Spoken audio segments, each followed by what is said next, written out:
Oh, I'm so pleased with the attendance today. I really appreciate everyone taking time out of their day to show up today. My name is Pete Dronkers. I'm the state lead for the Clean Energy Works campaign, and we've been working in Nevada, particularly in southern Nevada, for about the last 10 months, particularly around federal energy and climate legislation that will reduce greenhouse gases and create new jobs in a variety of interesting sectors. And some of the folks that are here today with the Blue-Green Alliance are here to tell you more about what this legislation means for our economy, especially in a place like southern Nevada, where we've got a lot to gain from advancements in clean energy. And the need for federal legislation is not going away, and we want to express that today, that this is an ongoing cause, and we need the jobs more than anything right now. And so instead of letting me talk about it, I'd like to hand it over to the Blue-Green Alliance, because these folks are traveling the country right now to speak about this cause, about the jobs that we stand to gain from clean energy legislation. And so I'll hand it off to Blue-Green Alliance. Thank you.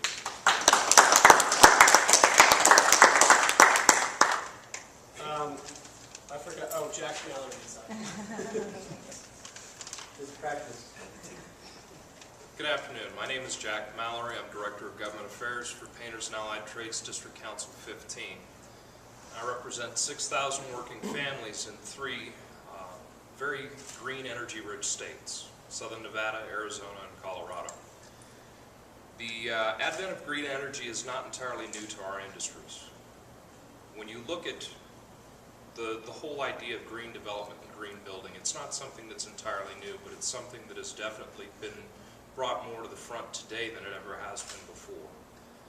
When you talk about the use of post-recyclable consumables, when you talk about the use of those types of items in building and construction projects, when you talk about LEED certifications, when you talk about innovative and really new technology that's emerging and continuing to emerge today, and will continue to do so in the near future in the building and construction industry, and in crafts that typically you would not identify as being a real big part of green building, green energy. A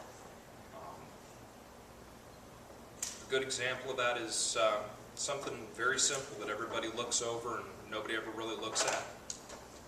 Carpet padding. I represent workers in the flooring industry. The padding underneath the carpet that you're walking on today is 100% recycled material. It's recycled blue jeans. It's something that has actually been done for decades. It's a recycled material. Nobody ever thinks of it that way.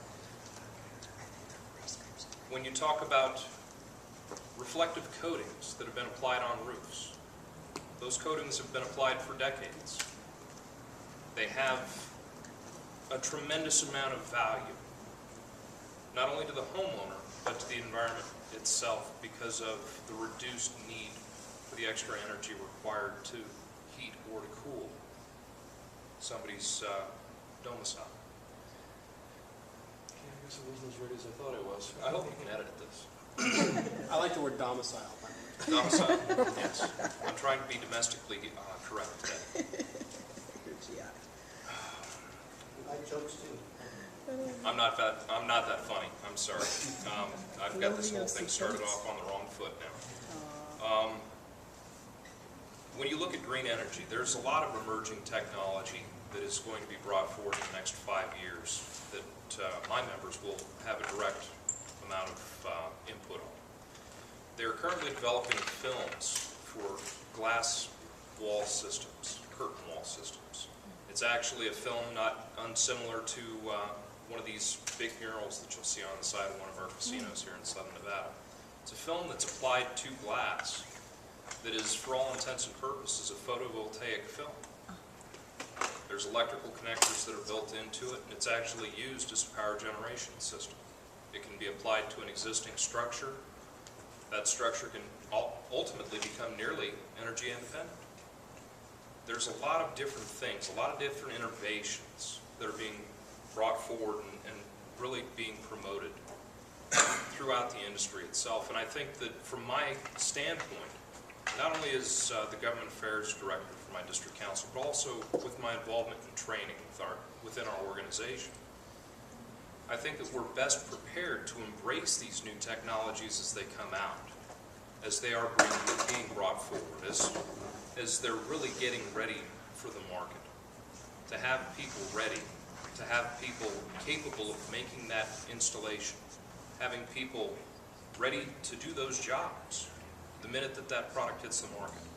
And that's one of the goals that we've had as an organization, is to, embrace technology as it emerges and to continue to promote this within our own membership, with our contractors, and with society as a whole.